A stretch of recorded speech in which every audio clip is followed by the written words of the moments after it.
जातो बहिणी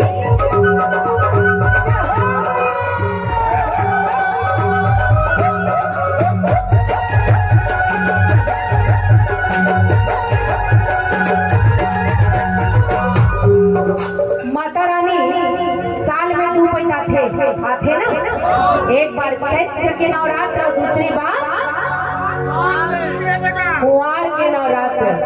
तो अगर आप माता रानी के सच्चा भक्त हो तो मोला बता दो कि काहे के झूलना बने काहे लगे डोल, कौन बनेगा करोड़पति। और ये सवाल है आपके 7 करोड़ के, बता दो काहे के झूलना बने काहे लगे डोल। मोला तो पता चल से कि खरकेना के मन है तो जबरदस्त माता रानी के भक्त है।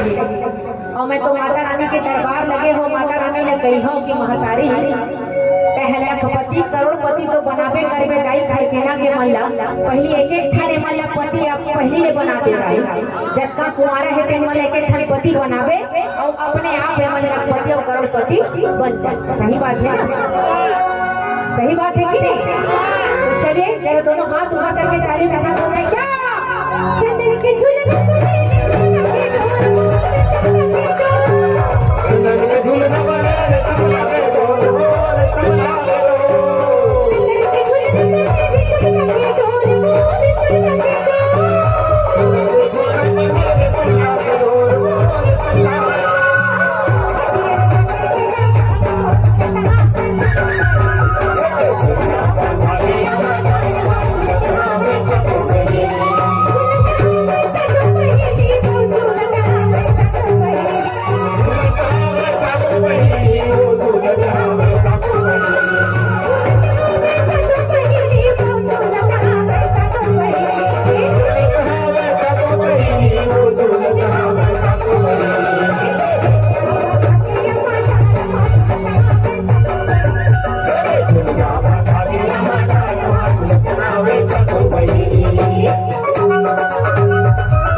जातो बहिणी